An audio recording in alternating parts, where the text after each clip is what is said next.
नमस्कार, आप देख रहे हैं आज तक। आपके साथ मैं हूं मलिका मल्होत्रा और इस बुलेटिन की शुरुआत करेंगे इस वक्त की बड़ी खबर से। पीएम मोदी ने कुशीनगर इंटरनेशनल एयरपोर्ट का उद्घाटन किया। बौद्ध की भूमि कुशीनगर को प्रधानमंत्री नरेंद्र मोदी की सौगात। उत्तर प्रदेश का ये तीसरा अंतर्राष्ट्रीय हवाई अड्डा है और ऐतिहासिक पल में इस मौके पर प्रधानमंत्री नरेंद्र मोदी कुशीनगर में मौजूद हैं। मंदिर भी जाएंगे, कॉलेज भी जाएंगे और एयरपोर्ट का उन्होंने उद्घाटन कर लिया है। अब से कुछ देर पहले मुख्यमंत्री योगी आदित्यनाथ ने भी संबोधित किया इस सभा को। ज्योतिरादित्य सिंधिया ने भी, जो कि नागरिक उड्डयन मंत्री हैं, उन्होंने भी इस सभा को संबोधित किया और कुछ ही देर में पीएम मोदी का भी संबोधन होना है। तो पीएम मोदी ने कुशीनगर इंटरनेशनल एयरपोर्ट का उद्घाटन कर दिया। उत्तर प्रदेश की राज्यपाल श्रीमती आनंदीबेन पटेल जी, मुख्यमंत्री श्रीमान योगी आदित्यनाथ जी, केंद्रीय मंत्रिमंडल के मेरे सहयोगी श्री ज्योतिरादित्य सिंधिया जी, किरण रिजिजू जी किशन रेड्डी जी, जनरल वीके सिंह जी, श्री अर्जुन राम मेघवाल जी,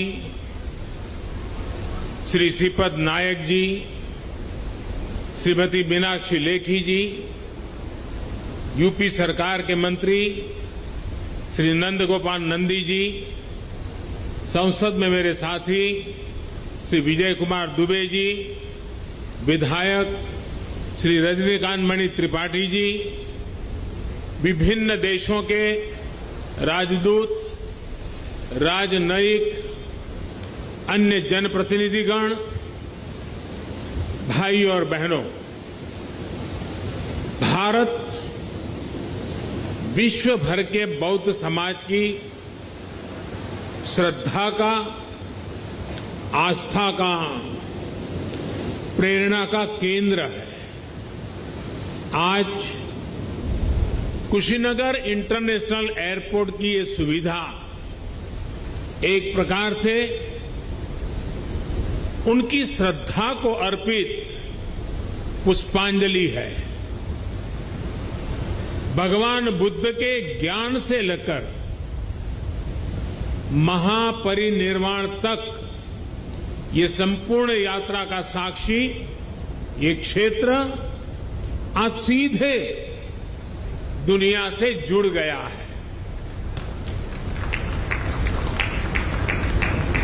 श्रीलंकन एयरलाइंस की फ्लाइट का कुशीनगर में उतरना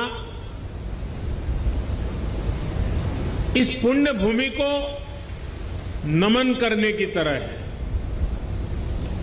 इस फ्लाइट से श्रीलंका से आए अति पूजनीय महासंघ और अन्य महानुभाव आज कुशीनगर बड़े गर्व के साथ आपका स्वागत करता है। आज एक सुखद संयोग ये भी है कि आज महर्षि वाल्मीकि जी की जयंती है। भगवान महर्षि वाल्मीकि जी की प्रेरणा से आज देश सबका साथ लेकर, सबके प्रयास से सबका विकास कर रहा है। साथियों, कुशीनगर का ये इंटरनेशनल एयरपोर्ट दशकों की आशाओं और अपेक्षाओं का परिणाम है। मेरी खुशी आज दोहरी है। आध्यात्मिक यात्रा के जिज्ञासु के रूप में मन में संतोष का भाव है और पूर्वांचल क्षेत्र के प्रतिनिधि के रूप में भी ये एक कमिटमेंट पूरा होने की घड़ी भी है। कुशीनगर के लोगों को, यूपी के लोगों को, पूर्वांचल पूर्वी भारत के लोगों को, दुनिया भर में भगवान बुद्ध के अनुयायियों को कुशीनगर इंटरनेशनल एयरपोर्ट के लिए बहुत बहुत बधाई। साथियों, भगवान बुद्ध से जुड़े स्थानों को विकसित करने के लिए, बेहतर कनेक्टिविटी के लिए, श्रद्धालुओं की सुविधा के निर्माण पर भारत द्वारा आज विशेष ध्यान दिया जा रहा है। कुशीनगर का विकास यूपी सरकार और केंद्र सरकार की प्राथमिकताओं में है। भगवान बुद्ध की जन्मस्थली लुम्बिनी यहां से बहुत दूर नहीं है। अभी ज्योतिरादित्य जी ने इसका काफी वर्णन किया है, लेकिन फिर भी मैं उसका पुनरावर्तन इसलिए करना चाहता हूं कि देश के हर कोने में एक क्षेत्र का ये सेंटर पॉइंट कैसे हैं, ये हम आसानी से समझ पाए। कपिलवस्तु भी बिल्कुल पास में ही है।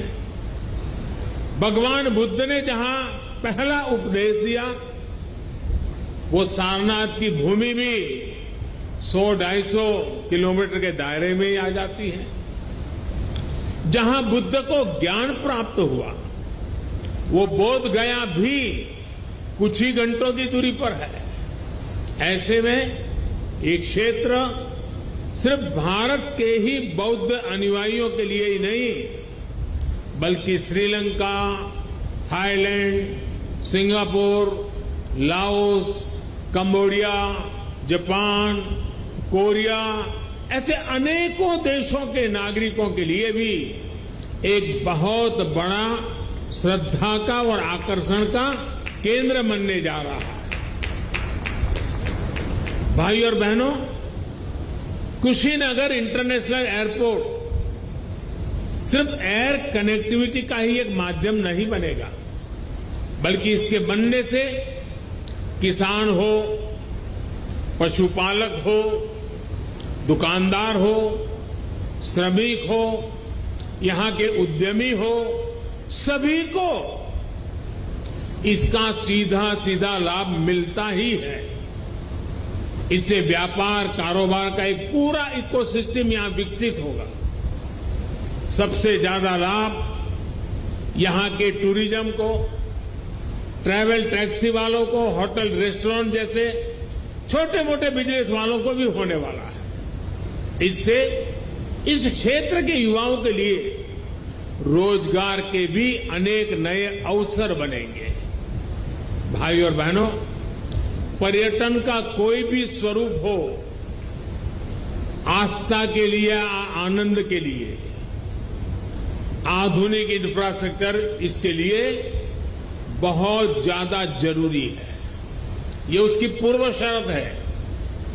Infrastructure, rail, road, Airways, waterways, infrastructure का ये पूरा स्ट्रक्चर, उसके साथ साथ hotel, hospital, internet, mobile connectivity का इंफ्रास्ट्रक्चर, सफाई व्यवस्था का, सीवेज ट्रीटमेंट का प्लान, ये भी अपने आप में वही इंफ्रास्ट्रक्चर है।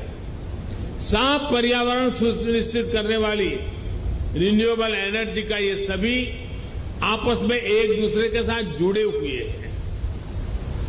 कहीं भी टूरिज्म बढ़ाने के लिए इन सभी पर एक साथ काम करना जरूरी है और आज 21वीं सदी का भारत इसी अप्रोच के साथ आगे बढ़ रहा है। टूरिज्म के क्षेत्र में अब एक नया पहलू भी जुड़ गया है। वैक्सीनेशन की भारत की तेज गति से प्रगति दुनिया के लिए एक विश्वास पैदा करेगी कि अगर टूरिस्ट के रूप में भारत जाना है, किसी कामकाज से भारत जाना है, तो भारत व्यापक रूप से वैक्सीनेटेड है और इसलिए वैक्सीनेटेड कंट्री के नाते भी दुनिया के टूरिस्टों के लिए एक आश्वस्त व्यवस्था ये भी उनके लिए कारण बन सकता है। इसमें भी बीते वर्षों में एयर कनेक्टिविटी को देश ने उन लोगों तक, उन क्षेत्रों तक पहुंचाने पर जोर दिया गया है जिन्होंने कभी इसके बारे में सोचा भी नहीं था। इसी लक्ष्य के साथ शुरू की गई उड़ान योजना को 4 साल पूरे होने आ रहे हैं। उड़ान योजना के तहत बीते सालों में 900 से अधिक नए रूट्स को स्वीकृति दी जा चुकी है। इनमें से 350 से अधिक पर हवाई सेवा शुरू भी हो चुकी है। 50 से अधिक नए एयरपोर्ट या जो पहले सेवा में नहीं थे उनको चालू किया जा चुका है। आने वाले 3-4 सालों में कोशिश ये है कि देश में 200 से अधिक एयरपोर्ट, हेलीपोर्ट और सी प्लेन की सेवा देने वाले वाटरड्रोम का नेटवर्क भी देश में तैयार हो। आप और हम इस बात के साक्षी हैं कि बढ़ती हुई इन सुविधाओं के बीच अब एयरपोर्ट पर भारत का सामान्य मानवी ज्यादा दिखने लगा है। मध्यम वर्ग के ज्यादा से ज्यादा लोग अब हवाई सेवा का लाभ लेने लगे हैं। उड़ान योजना के तहत यहां उत्तर प्रदेश में भी कनेक्टिविटी लगातार बढ़ रही है। यूपी में नए एयरपोर्ट्स, इससे फ्लाइट हो चुकी है। 8 एयरपोर्ट से तो फ्लाइट शुरू हो चुकी है। 8 या 9, इसके साथ 9 यानी 8 हो चुकी है, आज 9वीं। लखनऊ, वाराणसी और कुशीनगर के बाद जेवर भी इंटरनेशनल एयरपोर्ट पर तेजी से काम चल रहा है। इसके अतिरिक्त अयोध्या, अलीगढ़, आजमगढ़, चित्रकूट, मुरादाबाद और श्रावस्ती में भी नए एयरपोर्ट पर काम चल रहा है। यानी एक प्रकार से यूपी के अलग अलग अंचलों में हवाई मार्ग से कनेक्टिविटी बहुत जल्द, बहुत मजबूत हो जाएगी। मुझे ये भी जानकारी दी गई है कि अगले कुछ सप्ताह में दिल्ली और कुशीनगर के बीच स्पाइस जेट द्वारा सीधी उड़ान शुरू किया जा रही है। और ज्योतिरादित्य जी ने और भी कुछ डेस्टिनेशन बता दिए हैं। इससे घरेलू यात्रियों को, श्रद्धालुओं को बहुत सुविधा होने जा रही है। साथियों, देश का एविएशन सेक्टर प्रोफेशनली चले, सुविधा और सुरक्षा को प्राथमिकता मिले, इसके लिए हाल में एयर इंडिया से जुड़ा बड़ा कदम देश ने उठाया है। ये कदम भारत के एविएशन सेक्टर को नई ऊर्जा देगा। ऐसा ही एक बड़ा रिफॉर्म डिफेंस एयर स्पेस को सिविल यूज के लिए खोलने से जुड़ा हुआ है। इस फैसले से बहुत सारे एयर रूट पर हवाई यात्रा की दूरी कम हुई है, समय कम हुआ है। भारत के युवाओं को यही बेहतर ट्रेनिंग मिले, इसके लिए देश के 5 एयरपोर्ट्स में 8 नई फ्लाइंग एकेडमी स्थापित करने की भी प्रक्रिया शुरू की गई है। ट्रेनिंग के लिए एयरपोर्ट के उपयोग से जुड़े नियमों को भी सरल किया गया है। भारत द्वारा हाल में बनाई गई ड्रोन नीति भी देश में कृषि से लेकर स्वास्थ्य तक, डिजास्टर मैनेजमेंट से लेकर के डिफेंस तक जीवन को बदलने वाली है। ड्रोन की मैन्युफैक्चरिंग से लेकर ड्रोन फ्लाइंग से जुड़ा ट्रेन मैन पावर तैयार करने के लिए अब भारत में पूरा एक इकोसिस्टम विकसित किया जा रहा है। ये सारी योजना, सारी नीतियां तेजी से आगे बढ़े, किसी तरह की कोई रुकावट ना आए, इसके लिए हाल ही में पीएम गति शक्ति नेशनल मास्टर प्लान भी लॉन्च किया गया है। इससे गवर्नेंस में तो सुधार आएगा ही, ये भी सुनिश्चित किया जाएगा कि सड़क हो, रेल हो, हवाई जहाज हो, ये एक दूसरे को सपोर्ट करें, एक दूसरे की क्षमता बढ़ाएं। भारत में हो रहे इन निरंतर रिफॉर्म्स का ही परिणाम है कि भारतीय सिविल एविएशन सेक्टर में 1000 नए विमान जुड़ने का अनुमान लगाया गया है। साथियों, आजादी के अमृत काल में भारत का एविएशन सेक्टर राष्ट्र की गति और राष्ट्र के प्रगति का प्रतीक बनेगा। उत्तर प्रदेश की ऊर्जा उसमें शामिल होगी। इसी कामना के साथ एक बार इंटरनेशनल एयरपोर्ट के लिए मैं आप सबको, दुनिया भर के बौद्ध के अनुयायी देशों के नागरिकों को बहुत बहुत बधाई देता हूं। यहां से मैं देश और दुनिया से आए बौद्ध भिक्षुओं से आशीर्वाद लेने जाऊंगा और फिर यूपी के इंफ्रास्ट्रक्चर के अनेक और प्रोजेक्ट का लोकार्पण का भी मुझे सौभाग्य मिलेगा। फिर एक बार आप सबका बहुत बहुत धन्यवाद। आप सुन रहे थे प्रधानमंत्री नरेंद्र मोदी को, जिन्होंने बौद्ध भूमि कुशीनगर को आज अंतर्राष्ट्रीय एयरपोर्ट की सौगात दी। इस एयरपोर्ट के आ जाने से बोध गया जैसे बुद्ध सर्किट के दूसरे केंद्रों तक जाना आसान हो जाएगा। प्रधानमंत्री नरेंद्र मोदी ने कहा कि इस एयरपोर्ट के आ जाने से टूरिज्म को बढ़ावा मिलेगा, साथ ही रोजगार के अवसर भी पैदा होंगे और दूसरे देशों के बौद्धों का कुशीनगर आना भी आसान हो जाएगा। हर बड़ी और अहम खबर पर नजर हमारी बनी हुई है। लौटेंगे अपडेट्स के साथ, फिलहाल वक्त एक ब्रेक का है।